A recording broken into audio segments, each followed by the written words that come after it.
말씀 보겠습니다. 역대상 우리 29장 우리 14절에서 16절입니다. 역대상 29장 14절에서 16절입니다.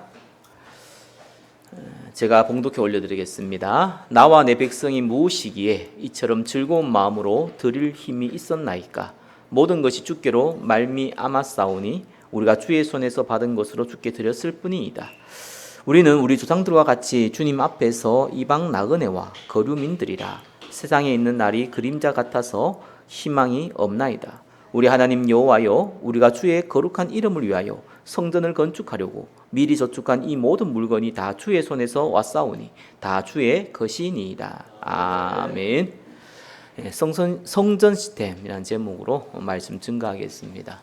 우리 오후 예배에 우리 앞에 이제 찬양 인도하시고 또 마지막에 또 기도하고 하시니까 바로 우리 말씀 듣고 인도 받았으면 싶습니다. 자, 성전 시스템입니다. 성전에 무엇을 담을 것인가라는 큰 그림들은 이미 저와 여러분에게 답으로 와 있습니다.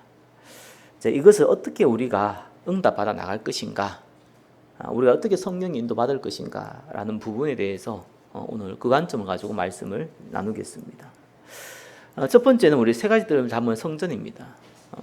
기도의 뜰, 어린아이 뜰, 이방인의 뜰이라는 제목, 세 가지 뜰은 저와 여러분이 너무나 잘 알고 있죠.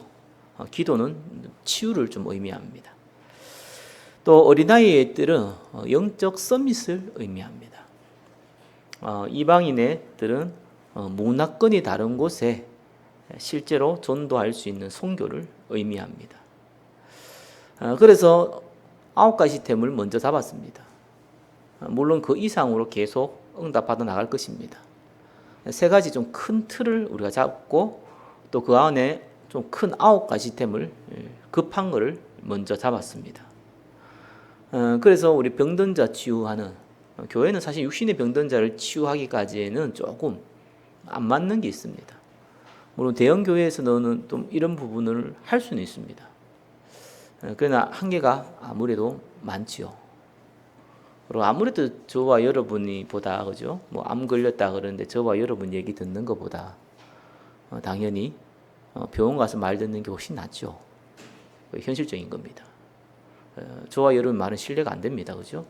육신의 병 들었는데 저와 여러분이 이렇게 해라 저렇게 별로 신뢰 안 됩니다. 이거 먹어봐라 저거 먹어봐라. 노인들한테는 좀 모르겠는데 대부분 신뢰가 안 됩니다. 그래도 병원에서는 객관적인 거 얘기합니다. 물론 육신의 병 중에서도 완전 불치병이 있죠. 이제 말기암이다. 도저히 희망이 없다. 이럴 경우. 그럴 때 우리가 도와줄 수는 있어도 그것도 한계 있습니다. 그죠? 사실상 너무 심하면은 누워 있어야 되거든요. 정상적으로 돌아다닐 수가 없습니다. 그래서 호흡으로 치료한다, 이런 거는 조금 특수하게 그것만 하는 장을 만들어서 교회에서 한다보다는 전문성을 가진 신분들이 따로 하는 게 맞고요. 교회는 영적 문제인 사람들 도와야 됩니다. 아무래도 영적 문제는 여러 가지가 있는데 중독 부분이 사실 오늘날 가장 심하게 납니다. 근데 중독 부분도 교회에서 하기는 좀 어렵습니다. 아무리 큰 교회에서도 어렵습니다. 왜냐하면 교회라는 틀을 갖고 있기 때문에 교회는 다양한 사람들이 오잖아요. 중독은 조금 어렵습니다. 특별히 중독하는데 내가 먹는 거에 중독돼 이런 것 때문에 그 중독이라는 얘기는 안 하잖아요. 많은 부분에 중독은 있는데 주로 이제 중독이라면 조금 극한 상황들 많이 얘기하죠. 이 친구는 너무 공부하는데 책 보는데 중독돼 있다 이런 얘기 별로 안 합니다. 그죠? 거의 중독이 됐다 하더라도 그게 굳이 그 사람 다른 사람한테 피해를 준다거나 본인한테는 좀 어려울 수 있어도 크게 영향을 주지는 않습니다. 근데 좀 이제 알코올이라든지 그죠? 심지어는 마약이라든지 아니면 심지어는 조금 안 좋은 여러 가지 문화에 중독돼 있으면은 이게 사실은 육신의 병이 오거든요. 그러다 보니까 교회에서는 감당하기 어려워요. 사실은 중독치료센터 이런 것들이 있기 때문에 그런 데 도움 받아야 되는 거예요. 또 영적 문제 중에서는 정신질환도 있습니다. 그죠? 이제 정신질환과 또 실제적으로도 뭐 누가 보인다, 들린다, 뭐 이러한 기적과 관련된 부분인데 그것도 좀 심한 경우는 사실 교회에서 감당하기 좀 어렵습니다. 교회는 제가 말씀드리지만 다른 성도들이 있기 때문에 그래요. 새가족도 있고 언제든지요. 그래서 그게 심각한 피해를 준다 이러면은 교회에서는 하기 어려운 겁니다. 그래서 이제 교회에서도 뭐 평일날 한다거나 아니면은 좀 다른 시간표를 활용해서 해야 되는 것이죠. 또 전도와 선교 차원으로 해야 되는 겁니다. 그래서 우리가 흔히 우리가 해야 될 이 영적 문제 치유는 아무래도 약간 기적과 관련된 또 정신질환 같은 경우도 뭐 이제 정도가 좀 약한 경우. 자, 이런 경우는 본인도 알거든요. 자, 이거는 좀 치유를 해야 됩니다. 아주 심한 경우는 뭐 가족이나 아니면은 시설이나 이런 그게 집중을 돕지 않으면 좀 힘들어요. 그러나 이제 대부분의 성도들은 아주 극한 상황에 있는 분들은 사실상 뭐 병원이나 다른데 있지 만나기도 어렵습니다. 근데 이제 어중간하게 있는 분들이 있습니다, 그죠? 끊임없이 시달린다거나 이 가끔씩 뭐 느낀다거나 뭔가 섬찟한 걸 느낀다거나 지속적인 좀 악몽을 꾼다거나 이런 분들이 의외로 많습니다. 근데 이런 분들이 생활이 막 불가능하고 그렇진 않거든요. 뭐 직장 생활이나 사업은 이게 아예 불가능하고 그렇진 않아요. 그런 건 어느 정도 할 수 있어요. 그럼에도 불구하고 이 부분에 너무 고통스러워하는 분들이 실제로 너무 많다는 것을 확인하게 됐습니다. 그래서 이제 익명성으로 많이 그런 부분들을 상담도 하고 또 메일도 보내고 또 글도 올리고 그러는 거죠. 대놓고 자기 이름을 밝히거나 신분을 밝히기가 쉽지 않은 분들이 많으니까요. 이게 현장이 너무 많이 있습니다. 그래서 이제 그 치유 미션 같은 경우는 우리가 응답받아 나가야 되는데 막 귀신 들린 사람 치유하는데 이런 이제 뉘앙스 자체를 굉장히 안 좋게 아니면 굉장히 문제 있다 이렇게 다른 사람 보기에도 너무 안 좋게 이렇게 그 단어를 쓰는 것도 굉장히 방해가 되더라고요. 그래서 요즘 보니까 뭐 불신자들 많이 쓰잖아요, 그죠? 불신자들 제 생각에서 대표적인 마음치유 뭐 이런 단어 많이 써요. 뭐 힐링이라는 단어는 원래 많이 썼고 이런 단어를 이제 쓰다 보니까 접근성이 좀 편이하죠. 좀 잘 우리는 활용할 필요 있어요. 그래서 우리는 실제로 저와 여러분도 병든 사람들 여기도 많잖아요. 뭐 저를 비롯해서 이거는 교회에서 당연히 해야 될 일이고 우리가 먼저 해야 될 일입니다. 또 교회가 아니면은 보험 가진 교회가 아니면 할 수도 없는 일입니다. 자, 이 치유 미션을 꼭 기억하셔야 되고요. 한국은 고령화 시대가 됩니다. 그래서 다민족들이 많이 들어오기 때문에 아마 한국도 뭐 3, 40년 후면은 거의 다민족화 되지 않겠나 싶습니다. 어쩔 수 없습니다. 한국은 다른 나라 사람들 보면 한국 망했다 그러잖아요. 왜냐하면 0.7명, 0.8명 이런 나라가 없어요. 전 세계적으로. 그 일본도 그렇지 않고요. 어느 나라도요. 1m 떨어진 나라가 없어요. 한국만 유일해요. 그러니까 뭐 할 말 다 해줘. 없어지냐? 그렇지 않다고 봅니다. 그 하나님이 시한표죠. 보니까 뭐 AI, 뭐 로봇 이런 것들이 이제 아주 이제 예전에는 아주 사업 분야에 뭐 로봇 분야도 아주 사업 분야에 뭐 자동차 만들 이런 데 쓰이다가 이제는 거의 웬만한 제조업, 특별히 이제 물류와 관련된 거는 뭐 아예 뭐 100%다 쓰고 있더라고요. 그 인공지능과 로봇이 실제적으로 우리 삶의 현장에 깊숙이 파고 들어오는 시간표가 얼마 남지 않았다 싶습니다. 그러면 이제 노동력이 굉장히 줄어들잖아요, 그죠?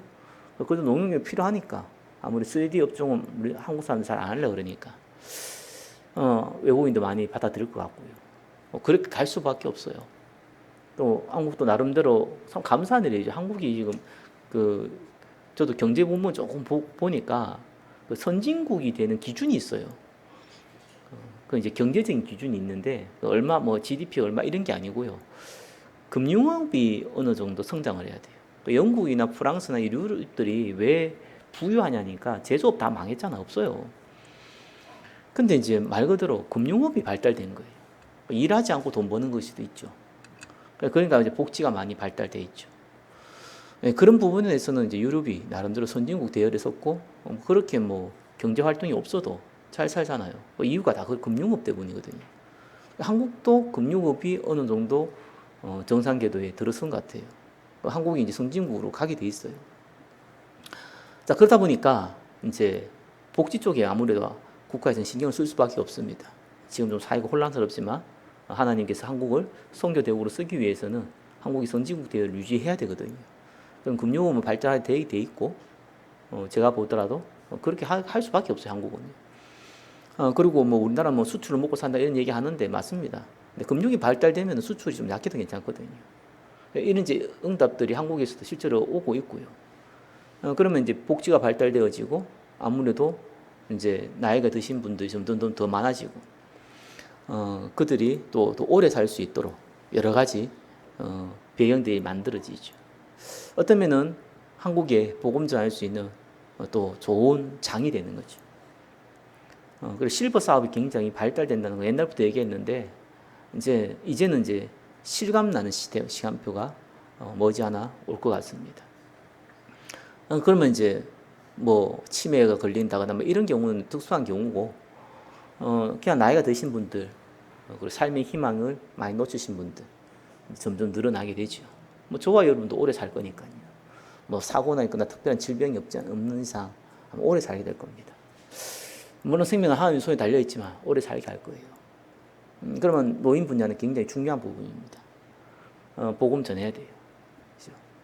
그렇죠? 그래서 노인을 위한 시스템을 만들어야 돼요. 교회는 굉장히 중요합니다. 이제 숫자가 많아졌습니다. 그래서 제 나이가 50이 넘었음에도 불구하고 노예에 가면은요 어린아이 취급받습니다. 이건 진짜 심각한 일이거든요. 다 노인이 된 거예요. 지난달에도 우리 시찰에서 여기서 했잖아요. 우리 두 분의 장로님 와서 보셨잖아요. 그죠? 기본 나이가 70 중반이라. 뭐 할 말 다 했어요. 70이 넘지 않으면 말 한마디 하기 어렵습니다. 조용히 있어야 됩니다. 옛날엔 60이었는데 이제 70이라. 지금 그렇게 되고 있습니다. 그리고 이제 아무래도 장애인들이 옛날에는 일찍 죽었죠. 왜냐하면은 시설 환경이 안 되다 보니까 사고도 많이 나고 그랬습니다. 복지가 많이 되다 보니까 장애인들도 이제 오래 삽니다. 그러다 보니까 이 장애인들의 부분은 아무래도 부모들 굉장히 어렵습니다. 또 서로 다 오래 살 테니까 이제 다 노인들이 돼 갑니다. 그래서 국가에서도 복지 차원이 계속 지원이 되어지고 있죠. 이들 굉장히 사각지대면서 복음 장이 좋은 장입니다. 그래서 교회에서 하기 좋은 장이에요. 물론 다른 분야도 많지만 굉장히 좋은 장입니다. 그 기도의 뜰로 우리는 삼고 응답받아 나가야 돼요. 그리고 우리는 어린아이들 잘 알잖아요. 이제 아이들이 적게 태어나기 때문에 소중하지만 그래서는 이제 어린이집, 뭐 유치원 이런 거는 이제는 거의 하향 사업이라고 봅니다.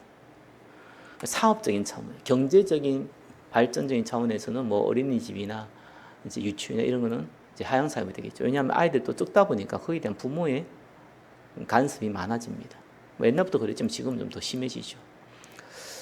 그래서 저는 선교원이 굉장히 큰 해답이라고 봅니다. 선교원은 국가의 제재를 받지 않습니다.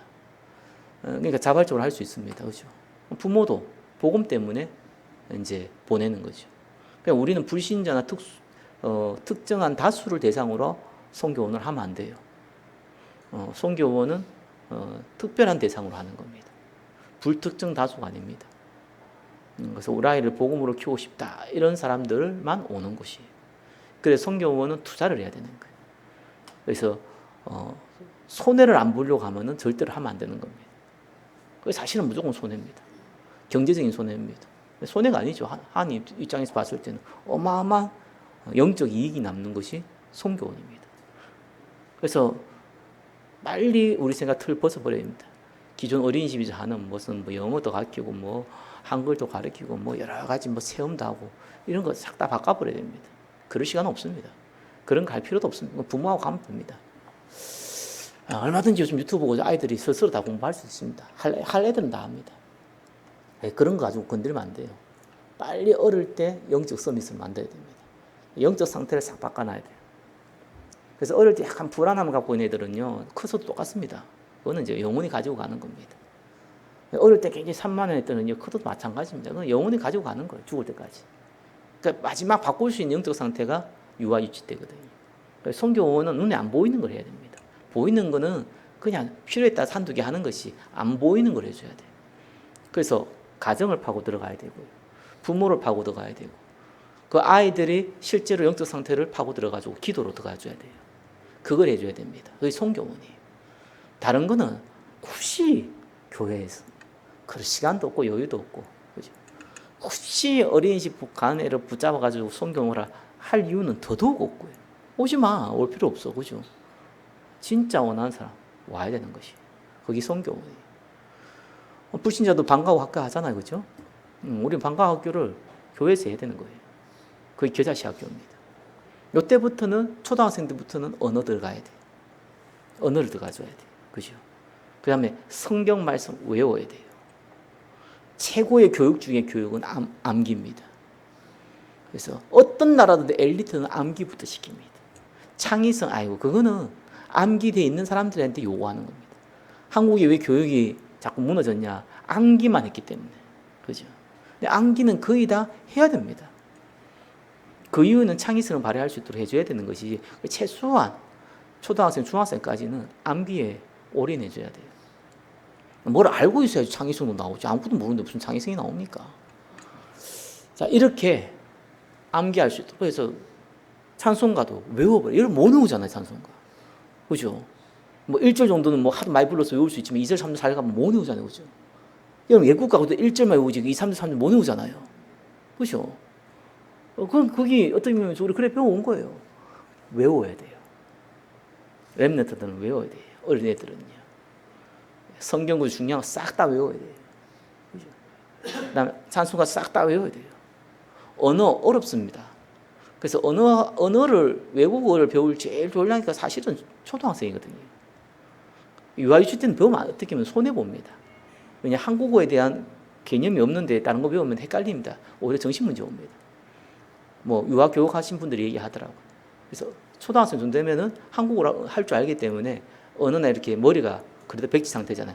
들어오기 좋습니다. 그거 해줘야 됩니다. 외우는 거, 영적인 거, 육적인 거 외우고 규모 딱 갖추는 거 해줘야 돼요. 그래서 사실은 대안학교는 아예 학교 안 가고 하는 게 아니라 학교 보내면서 하는 대안학교여야 돼요. 청소년 정도 오면은요, 알다시피 애들은요, 거의 가치관들이 막 만들어집니다. 학교 문화가 있고, 자기의 가정의 문화를 오랫동안 걷기 때문에, 그렇기 때문에 왔다 갔다 합니다. 이제 가치관이 형성되기 때문에, 그죠. 그래서 그 아이들을 두고 해야 될 것이 금토일 시대예요. 그 아이들은 반드시 금토일 시대를 만들어줘야 됩니다. 그러니까 유대인들이 잘하는 게 그거잖아요. 내용이 틀려서 그렇지, 유대인들은 방학 때 아예 학교를, 뭡니까? 유대인들만을 위한 이 방학 학교가 따로 있습니다. 그래서 거기서 2달, 3달 보내고 다시 학교로 돌아옵니다. 그게 맞는 거거든요. 그들의 정체성을 확립시키는 거죠. 우리는 보험가의 정체성을 확립시켜줘야 돼요. 그게 금토일 시대입니다. 뭐 금토일은 될 겁니다. 내가 보는 정권 바뀌면은 뭐 조만간 시작할 것 같아요. 몇 년 안 남았어요. 이건 시작됩니다. 무조건. 자, 이럴 시대에 아이들이 많이 방치되죠. 뭐 물론 아이들 많지도 않지만 방치됩니다. 빨리 그걸 할 수 있는 장을 만들어 놓는 게 중요합니다. 자, 이걸 진짜 우리가 알고는 있지만 어떻게 해야 될 건가? 자, 2번째입니다. 서둘러도 안 되고 느려도 안 됩니다. 서두르니까 시큰 응답받고 딴짓합니다. 그게 문제더라고요. 또 아무것도 이게 응답이 없으니까 못 하기도 하고요. 응답이 있으면은 그거 가지고 딴 거 하고요. 그러니까 내가 보면서 우리가 내용을 준비하고 있을 때 하나님 응답받을 시간표에 도전을 해야 된다. 그래서 내용을 우리가 준비하는데 우리 상태가 굉장히 중요하잖아요. 그죠? 그래서 영적 분위기, 영적 상태, 이런 교회 안에서 있는 영적인 이 흐름 굉장히 중요하거든요. 그래서 이번에 1번입니다. 반드시 먼저 받아야 되는 것이 함께입니다. 교회는 에클레시아입니다. 그죠? 그래서 임마누엘이라고 한 겁니다.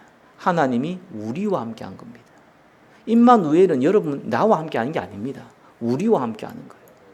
그래서 예수님도 처음부터 에클레시아로 모았어요. 그래서 정확하게 표현을 한다면 하나님이 나와 함께 하는 것을 임마니엘이라고 합니다. 히브리어로요. 임마누엘이 아니고 니라는 단어를 씁니다. 그러니까 여러분 임마니엘 하면 이상하잖아요. 그죠? 안 들어본 단어예요. 그 말은 뭡니까? 성경이 없으니까. 굳이 히브리어로 표현하니까 임마니엘인데 그걸 안 썼다는 거예요. 단어를. 임마누엘을 쓴 겁니다. 그래서 함께 하는 거예요. 그래서 시험에서 어려운 겁니다. 내 혼자만 뭘 할 수 있는데 함께 하는 거 어렵잖아요. 불신자들도 멀리 가려면 함께 가라고 하잖아요. 그죠? 빨리 가려면 혼자 가면 되는데 멀리 가려면 함께 가라고 합니다. 지혜로운 사람이죠. 왜냐하면 우리는 개인의 맨파워는 한계가 있습니다. 맨파워가 너무 뛰어나면요 나중에 많이 문제가 오더라고요. 왜냐하면 그 사람만 바라볼 수밖에 없는 상황이잖아요. 그러다 보니 그 사람이 무너지면 다 무너지는 겁니다. 그게 맨파워의 한계입니다. 그래서 에클레시아는 맨파워가 아닙니다. 함께하는 겁니다. 그래서 함께하면 시끄럽고 좀 느끼고 잘 안 될 것 같지만서도 복음 따라가기 때문에 어떤 면에서 우리가 말씀 따라가는 거기 때문에 가능한 겁니다. 그래서 예배 중심 그게 돼 있어야 돼요. 중직자는 이게 무조건 돼 있어야 돼요. 내가 예배 중심이지만 숙제를 안 짜지면은 그 인생은 사실상 나중에 중요한 시간에 이상한 짓 합니다. 중요한 시간에 교회의 흐름과 반대된 짓을 하고요. 중요한 시간에 교회를 파괴하고 진짜 이게 무서운 겁니다. 본인은 맞는 얘기를 합니다. 틀린 얘기를 안 하는데 맞는 얘기를 하면서 교회를 파괴합니다. 맞는 얘기를 하면서요 복음을 없애버립니다. 최근에 많은 분들이 나갔습니다. 그걸 보면서 내가 목사님들 나가는 거 보면서 내가 그들의 내용이 틀리지 않았다니까요. 처음에 했던 그들의 내용 맞았어요. 회개해야 된다. 갱신해야 된다. 투명해야 된다. 우리 안에 너무 투명하지 않은 게 많다. 우리 안에 많은 범죄 있는 거 다 감추기만 했다. 드러내서 두 번 다시 이런 일이 없도록 해야 된다. 저는 100% 공감했습니다. 야, 근데 역시 사단은 사단이구나. 그 선한 동기를 가지고 움직인 사람들에게 사단은 들어갔습니다. 오늘 왜 갑자기 영적 단어를 쓰다 갑자기 영원한 구원을 단어로 바꿨냐. 너무 저하고 또 나름대로 친분이 있는 분이 이단이라는 정의를 가지고 저한테 문자를 보냈어요. 내가 약간 충격받았어요. 첫 번째, 이 친구 참 똑똑한 친구였다는 거에 내가 조금 놀랐어요. 그렇게 똑똑하지 않게 봤거든요. 똑똑하더라고. 공부를 많이 하고 나름대로 책도 많이 읽었구나 이런 느낌이 들었습니다. 두 번째 놀란 거는요. 사실 아무리 여러분 똑똑해봤자 IQ 200이 안 되잖아요. 거의. 얼마나 지혜가 있겠습니까? 노력해서 지식은 쌓을 수 있어도 지혜는 다르거든요. 그래서 하나님 말씀은 사실상 지혜입니다. 그래서 우리에게 아주 쉬운 복음을 줬잖아요. 이단이 뭡니까? 끝이 다르다는 건데 이단 뜻이 뭡니까? 예수가 그리스도인 것을 부인한 것이 이단이잖아요. 이렇게 간단한 내용이에요. 그걸 복잡하게 풀면 안 돼요. 그죠? 그래서 무슨 칼빈 교리가 어떻고 무슨 교리가 어떻고 따지기 나오기 시작하면 이제 삼천포로 빠지는 거죠. 내가 보면서 사단은 이걸 파고들었구나. 그럼 저한테 중요한 얘기예요. 나오는데 그래도 이렇게 이 얘기를 해야지만 다른 교단에서 받아준다는 거예요. 뒤엔 얘기가 무섭대요. 그런 것도 있다고 하더라고. 내가 보기에는 그런 것도 있다는 게 그게 진짜 중요했구나. 명분이 없잖아요. 다른 교단 들어가려면. 그래서 그 단어를 썼구나. 그래서 이제 핵심 멤버죠.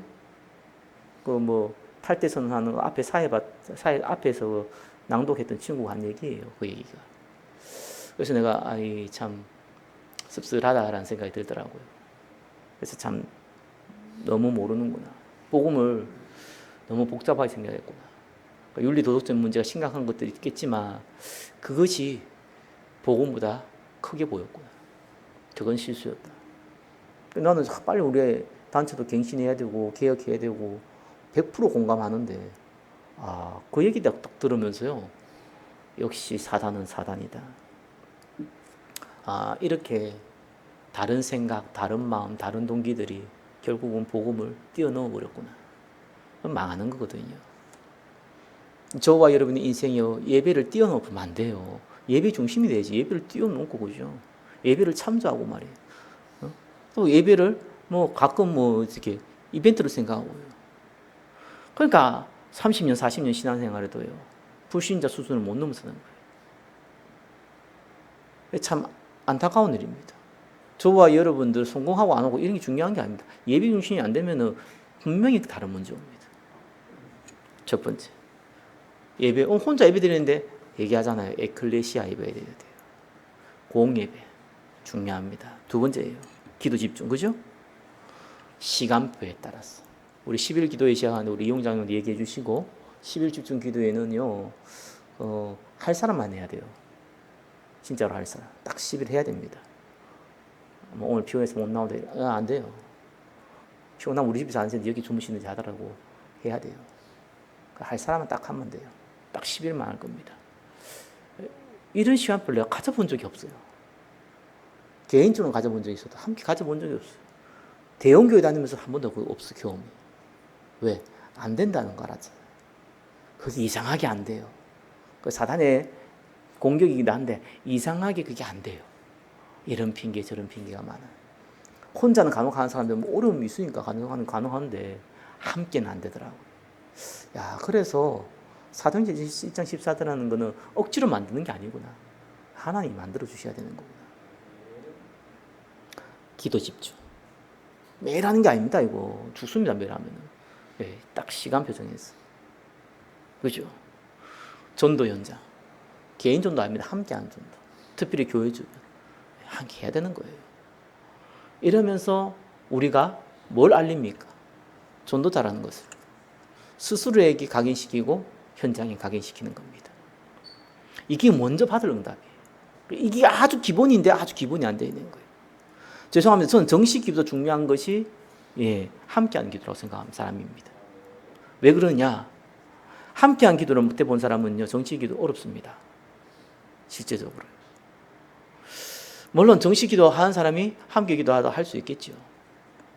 그러나 함께하는 기도를 못 배우면은요, 어떤 일이 벌어지냐니까 함께하는 기도를 안 하면서 혼자서 이렇게 기도 많이 하시는 분들이 있어요. 그게 이제 굉장히 스스로의 오류에 빠집니다. 언약이 자기 나름대로 언약 잡았는데 언약이 이상해요. 흐름이라는 거하고 자꾸 반대가 삐딱선을 자꾸 타는 거예요. 뭐든지 간에. 그러니까 본인이 말이, 사람이 말이라는 거는요, 맞다고 해도 시간표에 안 맞는 경우가 있잖아요. 그죠? 그 말 자체는 맞아도 시간표에 안 맞는 말이 있어요. 어떤 재판관이, 저게 범죄한 사람에게 너는 이런 범죄했으니까 이런 실형을 받아야 된다고 때리는 그런 장수와 시간표가 있잖아요. 그걸 부모가 자녀한테 하면 안 돼요. 맞는 말이지만 그렇게 하면 안 된다고요. 해야 될 시간표가 있고 장수가 다 따로 있습니다. 맞는 말이라도 시간표에 따라서 틀린 말이 되는 거예요.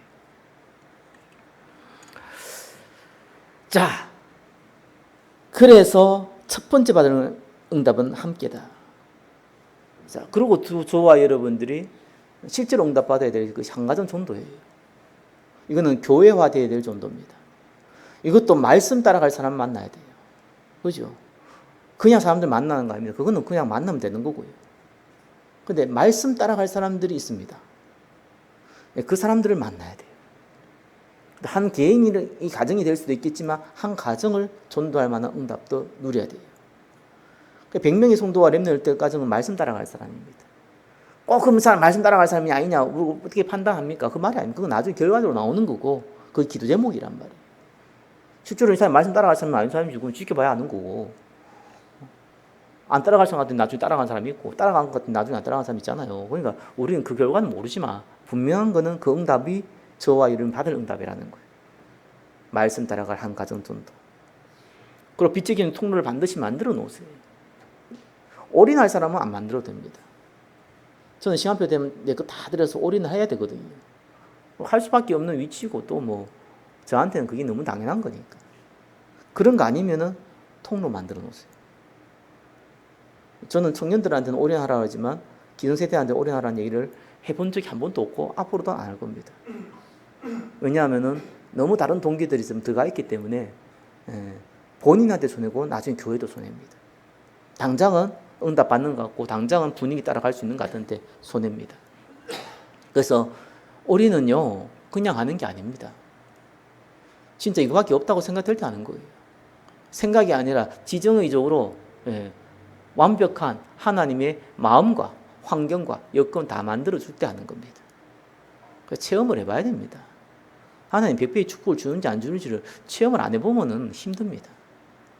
그러니까 통로를 만들어 놓으라고요. 그래서 내가 올인할 통로를 하나 만들어 놓고 하나님이 응답하시냐 안 하시냐 보라니까요. 그걸 안 보면 안 됩니다. 무조건. 그 정도 안 보면 올인하기 힘듭니다. 자, 그래서 빛의 경제 통로와의 설정과 100배의 응답을 저와 여러분 먼저 받으세요. 소수의 사람들한테 먼저 받으세요. 자, 이 응답 받으면서 이제 성전의 응답 받아야겠죠. 당연히 헌금이 필요합니다. 첫 번째 헌금이 뭐냐니까 오늘 읽었던 본문이죠. 전 성도의 원리스예요. 자, 요거는 분위기입니다. 이건 영적 분위기. 이건 만들어내는 분위기로 하면 안 되고요. 그냥 해야 된다라는 분위기가 교회 전체적인 분위기가 돼야 돼요. 이건 만들 필요 없으니까 그냥 되어질 겁니다. 앞에 2번의 응답이 오면은 이제 3번의 1번의 응답이 오는 거예요. 내 것이 아니고 하나님 것을 하나님께 드리는 겁니다. 우리가 주의 손으로 받은 것으로 주께 드렸을 뿐입니다. 모든 것이 주의 손에서 왔으니 다 주의 것입니다. 자, 이렇게 할 수 있도록 전송도가 원리스가 되는 겁니다.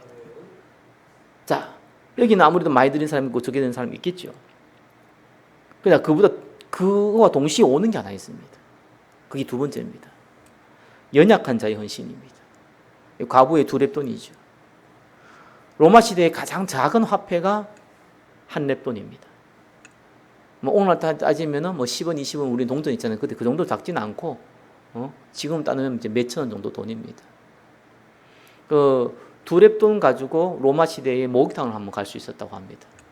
뭐 지금 따르면은 뭐 몇만 원 되겠죠. 그 정도 돈입니다. 근데 예수님이 뭐라고 했냐니까 생활비 전부를 드렸다고 했어요. 이 과부의 모든 걸 드렸다 하지 않고 과부의 생활비 모든 걸 드렸느니라. 그렇게 얘기하겠습니다. 그래서 가장 많이 드렸다 이렇게 얘기했습니다. 그만큼 생활비만큼도 내는 사람이 없었다는 얘기도 됩니다. 다르게 표현하면 생활비, 사실 없는 자들이 생활비를 넣는 건 굉장히 귀합니다. 그렇죠? 그걸 드릴 정도의 헌신이 있었다는 것은 뭡니까? 많이 드릴 수 있었다는 게 아니라 이 연약한 자 중에서도 헌신한 사람이 나온다는 얘기예요. 여기 흐름이 이렇게 되게 돼 있어요. 미리 답을 드리는 겁니다. 우리 안에 이런 사람도 나옵니다. 그러면서 뭡니까? 이래 가지고는 일은 안 되죠. 빛의 응답받은 자의 헌신도 나옵니다. 바나바처럼 밭을 팔아서 드리는 헌신도 나옵니다. 자, 이렇게 세 가지가 오는 거예요. 전 성도의 원리스도 오고 연약한 자의 헌신도 나오고 응답받은 자의 큰 헌신도 나오는 겁니다. 이렇게 해서 사실은 성전이 이루어집니다. 이렇게 응답을 안 받고 진행되어지면은 어떤 면에서는 뭐 그것도 하나님의 계획이라고 볼 수 있겠지만 그것 때문에 싸웁니다. 그것 때문에 갈등 나옵니다. 그럴 필요 없습니다. 성전 짓는다고 해서 갈등 생길 이유가 없어요. 누가 그러잖아요. 뭐 장로님들이 나이가 들고 그러니까 돈을 헌신을 못하니까 그러니까 이제 교회 전체적으로 헌신 안 하는 분위기를 만든다고. 왜냐하면 헌신한 분위기 만들면은 자기도 내야 되는 자기는 없으니까. 뭐 이런 이상한 얘기 하잖아요. 그런 것만 해도 하나님 시 앞에 응답이 오거든요. 자칫저와 여러분들이 실수하면은 딴 게 아니라 하나님이 하신 일을 막는 일이 그런 거예요. 가만히 있어도 되는데 괜히 막아버리는 거예요. 내가 못하기 때문에. 그래서 우리는 함께하는 게 굉장히 중요한 이유가 그런 겁니다. 나를 드러내면은 저와 여러분이 스타가 되려고 그러면은 언제든지 사단은요, 이 갈라치기를 합니다. 그래서 마귀 이간질을 합니다. 그래서 내가 안 드러나면 상관없는 거예요. 내가 많이 못하면 다른 사람 많이 할 수 있는 거죠. 내가 적게 한다고 해서 하나님 기쁘게 받으시는 거고, 내 것을 드렸기 때문에. 내가 큰 응답이 있기 때문에, 달란트가 크기 때문에 내가 큰 응답을 드리면 그것도 하나님 기쁘시게 받은 겁니다. 그래서 내가 다른 사람이 했지만 내가 한 거와 마찬가지입니다. 교회는 그런 겁니다. 한 사람이 응답받아도 모든 사람 같이 응답받는 겁니다. 그렇죠? 그게 교회입니다. 교회에 대한 의미, 함께하는 비밀 이런 게 없으면은 교회는 언제든지 사람이 많아지면 많아질수록 문제가 많아질 수밖에 없습니다. 왜? 나를 드러내야 되니까. 안 그러면 안 되니까. 못 견뎌. 내가 스타가 되지 않으면 못 견뎌요. 내가 사랑받지 못하면 못 견뎌요. 내가 인정받지 못하면 못 견딥니다. 이상한 분위기 만들어져 봅니다. 또 반대로 한쪽에는 여기서 뭔가 이익을 얻지 못하면 못 견디는 거예요. 다단계 판치고 있습니다. 그래서 안 좋은 것만 보면 안 되겠죠, 그죠? 그거는 알고는 있어야 될 거 아니에요. 그래서 사단이 틈이 없을 수는 없습니다. 그러나 가능한 사단의 틈을 막아야 됩니다. 그게 저와 여러분이 당연히 받아야 될 응답입니다. 말씀드리겠습니다. 성전 시스템은요, 딴 거 아닙니다. 그죠? 세 가지 뜰 담고 그걸 구제하는 겁니다. 그게 성전 시스템입니다. 그래서 먼저 받아야 될 응답 세 가지 기억하시고요. 또 저와 여러분들이 실제로 하나님이 헌금을 어떻게 하시는 과정도 한번 보시고요. 저와 여러분이 여기서 어떻게 응답 받아 나가신가 답을 다 발견하셔야 돼요. 시간표 와요. 오는데 언제 어떻게 누구를 통해서 오는지는 다를 뿐이지 와요. 네, 그래서 저와 여러분은 감사하면서 기다리시면 돼요. 마지막으로 그런 생각이 좀 듭니다. 저는 사람마다 좀 욕심이 있잖아요. 예를 들면 제가 랩런트 사역을 하고 있다 이러면은 내 자녀가 뭐 우리 가정이 먼저 응답받아야 이런 생각하고 있잖아요. 저는 이제 개인적으로도 그렇지만 여러 가지 여건이 좋은 게 하나도 없더라고요. 이렇게 하면 랩런트 부흥된다고 내하고 뭔 상관이에요? 이런 거죠. 이런 생각도 많이 들어요. 왜 내하고 상관이 없다고 생각이 드는 경우가 많아요. 내하고 직접적인 관계가 없으면. 목회자로는 좀 다를 수 있지만 전체적인 차원에서는 그렇게 볼 수 있거든요. 여러분한테 개인한테 나한테 뭐 별 이익이 없대 이렇게 생각할 수 있어요. 근데 하나님은요 그렇기 때문에 응답을 주는 거예요. 내한테 이익이 될 것. 만약에 우리 교회에 이런 응답 받으면 내한테 우리 자녀에게 큰 응답이었다. 그죠? 그런 동기 있는 사람들은 오히려 시간표를 늦추거나 안 쓰십니다. 그렇게 하시더라고요. 어쩌면 내하고 아무 관련도 없고 이익도 없을 때. 그죠? 그때 오히려 하나님은 헌신할 수 있는 응답도 주시더라고요. 하나님 참 철저해요. 동기 가진 사람들 어떻게 하냐 동기를 바꾸도록 만드세요. 참, 우리 숨겨진 동기가 다 끄집어내가지고요. 다 들키게 만들고 아닌 걸로 다 만들어 놓고 그래 하나님께 받은 거 하나님께 드려야지. 그래서 응답 받는 사람 보면 좀 나이가 든 사람들 많이 응답 받죠. 대기만성이라고 그러는데 그 말은 무슨 말입니까? 육신의 정력이 많이 줄어들었다는 거예요. 그래서 어쩌면 저와 여러분들이 교회의 응답이 나와 별로 상관이 없을 때 육신적으로 영적으로는 가장 축복받을 시간표입니다. 기도하겠습니다. 성전의 응답 가운데 우리를 사용하시고 인도하심을 감사드립니다. 예수 그리스도 이름으로 기도드립니다. 아멘.